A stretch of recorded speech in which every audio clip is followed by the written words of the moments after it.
자, 이제 그 몰드 엔지니어 추가 템플레이트가 다 준비된 것 같은데, 우선 그 템플레이트는 그 구글 링크에 있죠. 구글 드라이브에 있는데, 여기 구글 드라이브 링크를 복사를 해서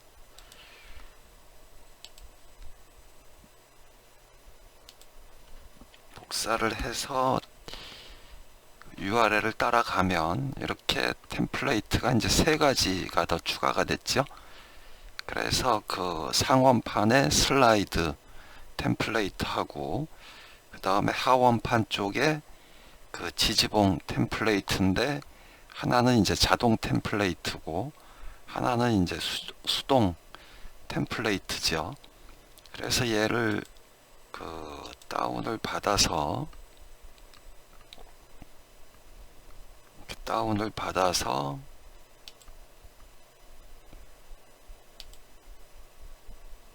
하면 이렇게 됐는데,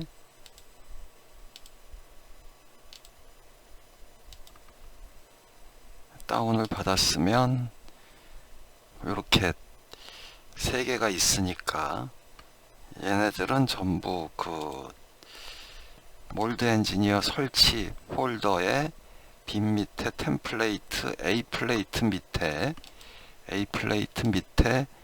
얘네 두 개가 있어야죠. 요 앞에 A 플레이트 붙은 거, 요거 두 개가 여기 있어야 되는 거고, 그래서 뭐 덮어쓰기 해도 되겠죠. 그 다음에 B 플레이트는 여기, 지금 여기는 그 미리 그 추가가 돼 있는데, 뭐 아무튼 갖다가 복사를 해서, 그러면 이제 템플레이트 사용할 준비가 끝났죠. 그러면 이 추가된 템플레이트에 대해서 사용 방법을 한번 시작을 해보죠. 우선 그 A 플레이트 슬라이드부터 시작하죠. 그럼 이제 몰드 엔지니어를 먼저 켜고, 몰드 엔지니어를 켰으면은 요 A 플레이트를 누르면 그 폴더에 카피를 해놨기 때문에 여기 이렇게 마지막에 A 플레이트 슬라이드라고 떴죠. 열기 해주면 이렇게 나왔는데, 이건 이제 상원판에서 상원판 크기를 결정할 때 슬라이드가 있을 경우 또 굉장히 중요한 요인이 되기 때문에, 요 그 상원판의 슬라이드 바디죠. 슬라이드 바디가 하중을 받을 때 상원판이 어떻게 변형되는지 그걸 해석하기 위한 거죠. 그래서 뭐 구속 조건은 우선 지금 요 전면, 이면은 이제 상원판이 그 전체 상원판은 이제 크겠죠. 근데 이렇게 지금 요 면에서 구속을 해서 일단 이쪽 방향 변형이 이 면을 기준으로 나오게 했죠. 슬라이드 주변에 대해서만 주로 검토를 하는 거니까.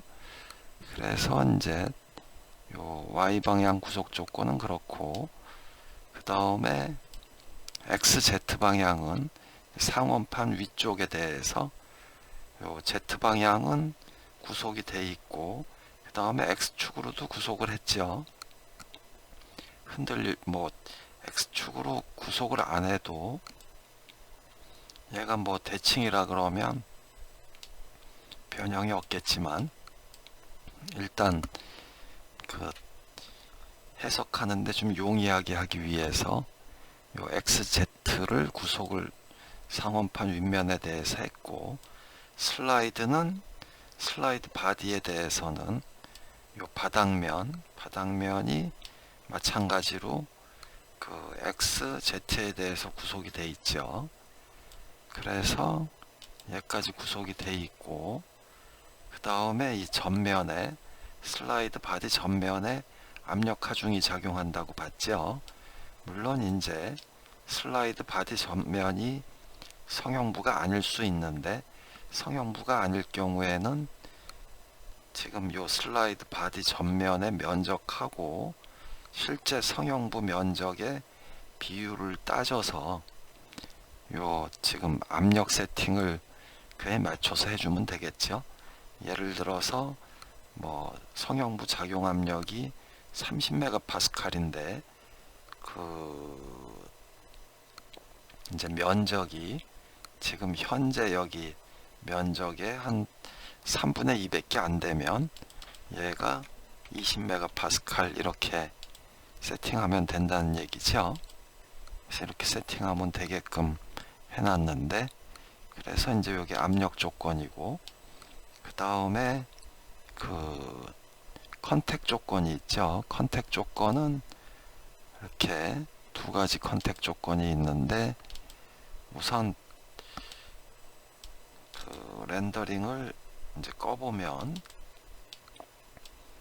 슬라이드 뒤에 로킹 면이죠. 로킹 면에 대해서 컨택 조건이 있고, 그 다음에 요 윗면도, 윗면은 뭐 그렇게 컨택 조건이 중요하진 않겠지만 그래도 이제 접촉할 경우가 있을 테니까 윗면도 컨택 조건을 줬죠. 그래서 이렇게 컨택 조건은 두 개가 들어가 있죠. 그리고 이제 여기 상원판 X는 지금 여기가 제로고 여기가 이제 500이죠. 500이고 상원판 Y는 여기 150이죠. 지금 요 뒷면이 이제 150이 되겠죠. 그 다음에 상원판 Z는 상면이 Z150이고 바닥은 Z0겠죠. 그 다음에 슬라이드 X는 여기가 100에서 지금 이쪽이 여기 이쪽 면을 갖다가 대면 400이니까 이게 지금 300이죠. 300이 여기 있고 슬라이드 로킹 미니멈 Y는 지금 여기 요 위에 우리가 보통 설계할 때 요 상면에 요 폭을 갖다가 지정을 하죠. 그래서 그게 이제 30mm로 돼 있고 슬라이드 로킹 Z는 요 제로에서부터 여기까지가 이제 100mm 이렇게 돼 있는 거죠. 그리고 슬라이드 X쪽 틈새는 이제 지금 여기 벌어진 거 얘기하는 거죠. 95고 100이니까 5mm가 양쪽으로 이렇게 벌어져 있는 거죠. 그 다음에 지금 슬라이드 편심, 슬라이드가 꼭 그 이렇게 중심에 있으란 법이 없기 때문에 슬라이드 편심을 가능하게 했죠. 예를 들어서 10mm가 편심되어 있으면 이렇게 오른쪽으로 10mm가 이동하겠죠. 요 렌더링으로 해놓으면 지금 이쪽은 이렇게 지금 스타트가 105고 여기 끝나는 데가 이제 여기서 요 면을 보면 이 면을 보면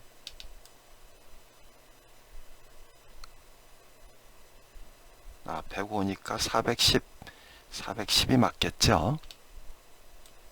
지금 여기가 10mm니까 110이고 이쪽이 410이 나오겠죠. 그래서 이제 여기는 여전히 300mm고 그 다음에 슬라이드 로킹 Z가 여기서부터 이제 100mm니까 100mm고 그 다음에 슬라이드 뒷벽 각도는 그 여기 로킹면 각도 얘기한 거죠. 그래서 이 면 각도가 17도 이렇게 해놓은 거죠. 얘네들은 물론 파라메트릭하게 다 변경할 수 있는 거죠. 그러면 뭐 이제 그 조금 지금 뭐 요 정도 같으면은 뭐 크게 지금 여기 바닥에서 보면 여기가 그 렌더링 상태에서 그 Y가 한 60 정도 되고 여기가 150이니까 여기서부터 여기까지 한 90mm 남은 거죠. 뭐 이 정도 되면 별 무리가 없어 보이는데, 그럼 뭐 만약에 이렇다 그러면 저장을 전번에 하던 게 그냥 있는 것 같은데, 얘네들은 일단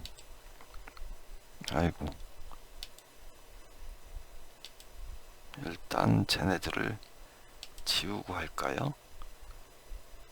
지우고 하는 게 좀 보기가 좋을 것 같은데, 이렇게 얘들을 먼저 지우고 저장을 하죠.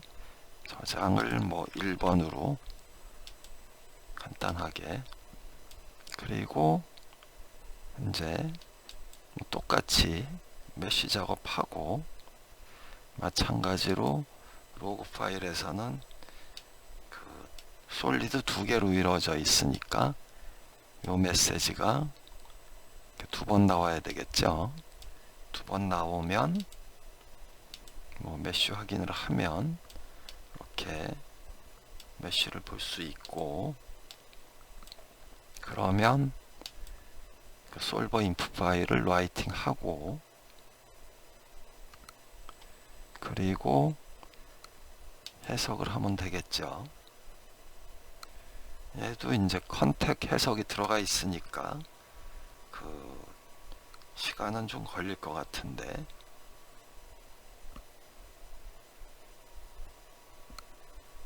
끝났네요. 그래서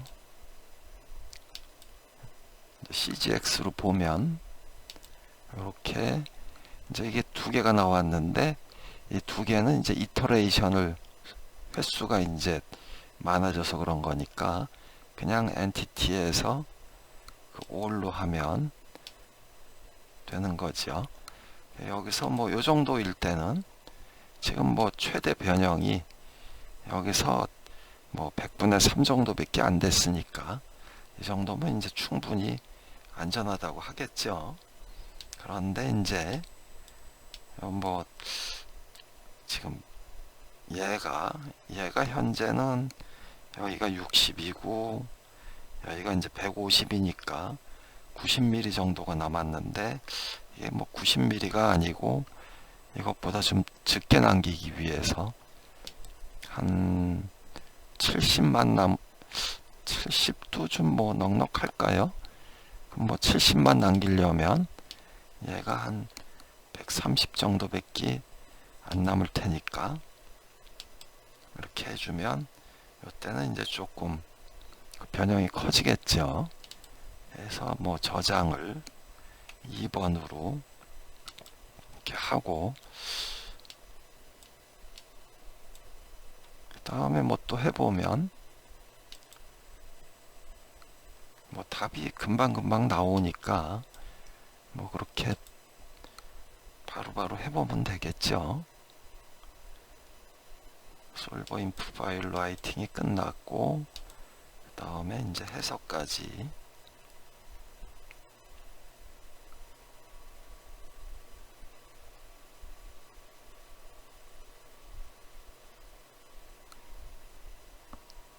그러면 이제 해석이 끝났고, 그래서 캘큘릭스 그래픽스로 띄워보면 아까보단 좀 늘었죠. 이렇게 100분의 3, 3, 4 이 정도 이제 변형이 되는 거죠. 그래서 뭐 이 정도까지도 크게 무리가 없죠. 그래서 이제 주로 슬라이드가 들어가 있을 때는 물론 이제 이 거리가 이제 경사핀 설치할 거리가 이제 나와야 되니까 뭐 어느 이상은 확보를 해야 되겠지만은 이제 경사핀이 충분히 들어가고도 이 거리가 좀 얼마를 해야 될지 이렇게 좀 망설여질 때가 있죠. 그때 이제 확인하면 좋겠죠. 그래서 뭐 이 정도 갖고는 사실은 뭐 큰 무리가 안 생길 것 같고, 실제로는 이제 여기 상온판 Z가 뭐 한 275 정도 되고, 슬라이드 로킹 Z도 한 200 정도 된다 그랬을 때, 상온판 Y도 좀 커져야 되겠죠. 얘는 뭐 한 250 되고, 슬라이드 로킹도 얘도 거의 뭐 50mm는 해줘야 이 정도가 될 것 같은데, 편심은 그냥 뭐 0으로 하죠. 0으로 하고, 압력도 조금 높게 한 30메가파스칼로, 뭐 이렇다 그러면 이렇게 될 텐데, 요때도 이제 요 폭이 작으니까 이 폭을 좀 키워 볼까요? 폭이 예를 들어서 800이고, 슬라이드 X가 뭐 한 600까지 갔다. 600은 좀 너무 갔나요? 한 550 정도 이렇게 간다 그러면 이렇게 될 텐데, 이렇게 되면 이때도 이 뒤에가 뭐 넉넉한 것 같은데, 여기서 보면 이제 110mm 정도 되는 것 같은데, 이 뒤에가 250이니까 굉장히 많이 남았죠. 그러면 요걸 한 200 정도만 하죠. 그러면 여기 지금 여기서 111이고 여기가 200이니까 여기서 한 90mm 정도 되겠죠.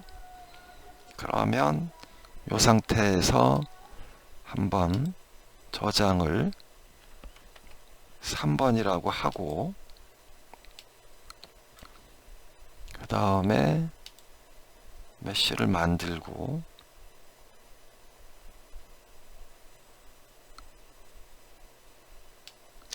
이건 좀 그 사이즈가 커서 메쉬 사이즈를 조금 크게 하면, 크게 먼저 해보고 하는 게 좋을 것 같은데, 이 메쉬가 좀 그 메쉬 숫자보다도 이제 컨택이 들어가 있는 데서 이렇게 메쉬가 많으면 조금 연산 시간이 많이 걸릴 수 있죠. 그래서 뭐 조금 크게 하면 이제 먼저 확인이 되니까 그렇게 하는 것도 방법인데, 뭐 일단 했으니까 그냥 가보죠.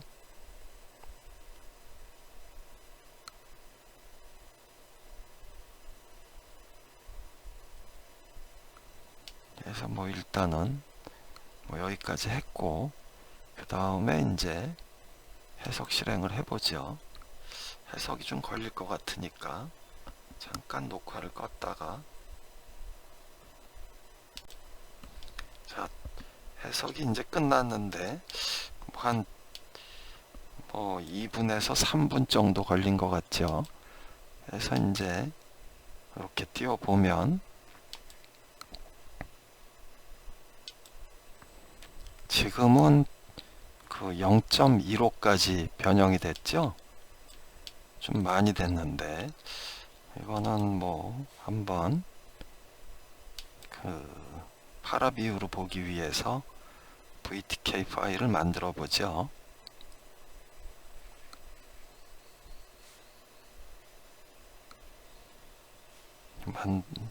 만들어졌으니까 띄워보면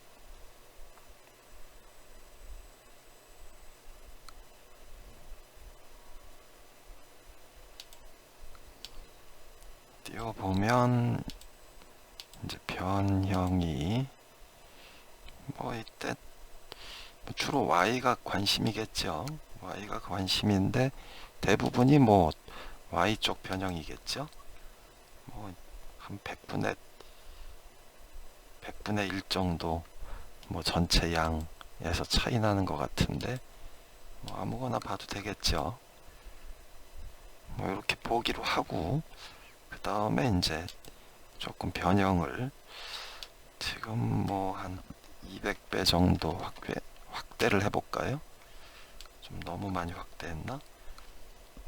뭐 하여튼 이 정도 확대를 하고, 그 다음에 단면을 잘라서 보기로 하죠. 클립을 해보면 인버트 하고 플레인 감추고 이 방향에서 이렇게 보면 지금 이렇게 나왔죠. 뭐 상당히 이제 변형이 많이 됐죠. 많이 돼갖고 뭐 0.14 이렇게 됐으니까, 이때는 뭐 이제 사실 이럴 때는 얘를 뭐 이렇게 늘린다고 그래. 뭐 늘리면은 좋아지긴 할 텐데, 뭐 지금 0.14인데 얘를 늘리는 것도 중요하지만은 지금 이쪽이 지금 슬라이드 뒤에 받치고 있는 요 상원판의 로킹 면이, 얘도 인터로킹을 할 필요가 있죠. 그래서 뭐 이제 슬라이드가 이렇게 길면은 인터로킹이 필요하기도 한데, 뭐 기준으로 삼으면 이제 인터로킹이 필요한지 안 필요한지 뭐 이렇게 해석을 해보면 충분히 나오겠죠. 뭐 요 정도 공간이면 이제 한 90mm 되니까, 이 정도 공간이면은 뭐 인터로킹 설치하기는 문제는 안 될 것 같은데, 뭐 그거야 뭐 이제 설계하면서 판단할 일이니까. 뭐 하여튼 지금 슬라이드에 대해서 애가 이제 슬라이드가 있는 경우에 이제 금형 사이즈 결정할 때 뭐 이럴 때 좀 유용하게 사용이 가능할 것 같아서 이렇게 A 플레이트에 슬라이드 템플레이트를 만들어 놨죠. 자, 요 정도 해갖고 우선 좀 마치고 조금 쉬었다가 이어나가기로 하죠.